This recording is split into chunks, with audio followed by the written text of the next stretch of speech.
नमस्ते दोस्तों, मेरा नाम पूजा है और मैं 24 साल की हूँ। मैं जयपुर की रहने वाली हूँ। मेरा परिवार बिल्कुल साधारण है। घर में मेरी माँ, छोटा भाई और मैं रहती हूँ। पिताजी का 3 साल पहले देहांत हो गया था, जिससे घर की सारी जिम्मेदारी माँ और मेरे कंधों पर आ गई थी। माँ एक छोटी सी क्लिनिक में नर्स का काम करती है। उनकी कमाई से किसी तरह घर का खर्चा चल रहा था।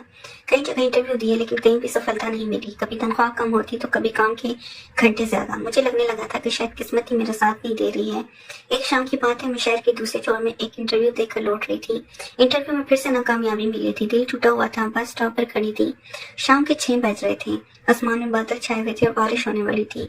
बसें आ तो रही थी, लेकिन इतनी भरी हुई थी कि चढ़ना नामुमकिन था। अचानक एक सफेद रंग की कार मेरे सामने रुकी। शीशा नीचे हुआ और अंदर से एक सज्जन व्यक्ति ने पूछा, कहाँ जाना है? काफी देर से खड़ी देख रहा हूँ आपको। मैंने हिचकिचाते हुए जवाब दिया, नहीं, मैं बस का इंतजार कर रही हूँ। वो बोले, इतनी भीड़ में बस मिलना मुश्किल है। मैं विजनपुरा की तरफ जा रहा हूँ। इधर ही जाना है क्या? इन्होंने पूछा। मैंने सोचा बारिश भी शुरू हो गई है, बस मिलने के चांस कम है और घर भी दूर है। थोड़ी देर सोचने के बाद मैंने कहा, हाँ, मुझे विजनपुरा के पास ही जाना है। अगर आपको कोई दिक्कत ना हो तो। बिल्कुल नहीं, आ जाए, इन्होंने मुस्कुराते हुए कहा। मैं पीछे की सीट पर बैठ गई। वो मुझसे बातें करने लगी और बोले, आप क्या करती हैं? मैंने बोला, अभी कुछ खास नहीं, नौकरी की तलाश कर रही हूँ। आज भी एक इंटरव्यू देकर आ रही हूँ। और कैसा रहा इंटरव्यू? इन्होंने पूछा। मैं बोली, अच्छा नहीं रहा, क्योंकि वे बोल रहे थे कि अनुभव की कमी है। फिर वे बोले, ओ, ये तो हर नए उम्मीदवार की समस्या होती है। अनुभव कहाँ से लाएं जब कोई काम ही ना दे? रास्ते पर हम बातें करते रहे। मैंने इन्हें अपने परिवार के बारे में बताया, अपनी पढ़ाई के बारे में, और ये भी कि कैसे मुझे नौकरी की सख्त जरूरत है। इन्होंने ध्यान से सुना और मेरी बात समझी। जब मेरा घर आया, मैंने इन्हें रुकने के लिए कहा। उतरते समय मैंने धन्यवाद दिया। वे कुछ देर रुके और फिर अपनी जेब से एक कार्ड निकाला। ये मेरा बिजनेस कार्ड है। मैं राज शर्मा, एक IT कंपनी का मालिक हूँ। अगर आपको इंटरेस्ट हो तो कल सुबह मिले मेरे ऑफिस में। हमें एक फ्रंट डेस्क असिस्टेंट की जरूरत है। शायद हम आपकी मदद कर सकें। इन्होंने मुस्कुराते हुए कहा। मैंने कार्ड दिए, पर फिर धन्यवाद दिया और अंदर चली गई। घर में माँ चिंतित थी कि मैं इतनी देर से क्यों आई। मैंने इन्हें सारा किस्सा सुनाया और वो कार्ड दिखाया। माँ थोड़ी चिंतित हुई। इन अजनबी पर भरोसा करना ठीक नहीं होता बेटा, वे बोली। रात को मैंने वो कार्ड फिर से देखा। Raj Sharma, CEO, innovative tech solution, एक बड़ी कंपनी लग रही थी। मैंने इंटरनेट पर सर्च किया तो पता चला कि वाकई में एक अच्छी कंपनी है। मैंने तय किया कि अगले दिन जाकर देखूंगी, क्या पता किस्मत साथ दे जाए। अगली सुबह मैंने अपने सबसे अच्छे कपड़े पहने, थोड़ा मेकअप किया और ऑफिस के लिए निकल पड़ी। कार्ड पर जो पता था वहां पहुंची तो मैं हैरान रह गई। एक बहुत ही बड़ी और शानदार इमारत थी। मैंने रिसेप्शन पर जाकर राज सर से मिलने की बात कही और अपना नाम बताया। रिसेप्शन ने मुझे 5वीं मंजिल पर जाने को कहा। मैं लिफ्ट से ऊपर गई और इनकी कैबिन के बाहर पहुंची। दिल धड़क रहा था। धीरे से दरवाजे पर दस्तक दी तो अंदर से आवाज आई, कम इन। में अंदर गई तो राज सर डेस्क पर कुछ फाइल्स देख रहे थे। मुझे देखकर वह मुस्कुराए। अरे पूजा, आ गई आप, बैठे बैठे। इन्होंने मुझे इशारा करके कुर्सी पर बैठने को कहा। मुझे थोड़ा अजीब लगा कि वे मेरा नाम याद रख पाए। फिर मैंने सोचा कि शायद रिसेप्शन ने इन्हें बता दिया होगा। तो पूजा, आपने अपनी पढ़ाई के बारे में बताया था कि आप कंप्यूटर पर काम कर सकती हैं, बेसिक AMS ऑफिस आता है? इन्होंने पूछा। मैं बोली, जी हाँ सर। फिर वे बोले, बहुत अच्छा। देखिए, मैं आपको डायरेक्ट नौकरी नहीं दे सकता, लेकिन 1 महीने का इंटर्नशिप ऑफर कर सकता हूँ। आप सीखेंगे, अगर आपका काम अच्छा रहा तो हम आपको पक्की नौकरी दे देंगे। शुरुआत में 8,000 रुपए महीना मिलेगा। क्या ये आपको मंजूर है? इन्होंने प्रस्ताव रखा। मेरी आंखों में चमक आ गई। ये मेरे लिए एक सुनहरा मौका था। जी सर, मुझे बिल्कुल मंजूर है, मैंने इत्तेसाहत होकर कहा। लेकिन ठीक है, फिर कल से शुरू कर दीजिए। सुबह 9 बजे आ जाइएगा। हमारी HR मैडम आपको सब कुछ समझा देंगी। इन्होंने कहा। मैं बहुत खुश थी। इतने दिनों की मेहनत के बाद आखिरकार कुछ तो मिला था।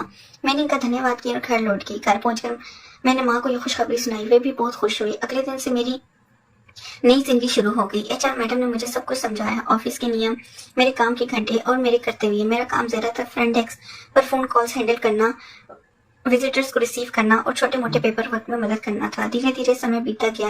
1 महीने में मैंने काफी कुछ सीख लिया था। राज सर कभी कभी मेरे काम की तारीफ भी करते थे, जिससे मेरा आत्मविश्वास बढ़ता था। पहले महीने के बाद इन्होंने मुझे पक्की नौकरी दे दी और सैलरी भी बढ़ाकर 12,000 रुपए कर दी। ये मेरे लिए बहुत बड़ी बात थी। लेकिन 3 महीने बाद मुझे कुछ ऐसी बातें पता चली जिनसे मैं परेशान हो गई।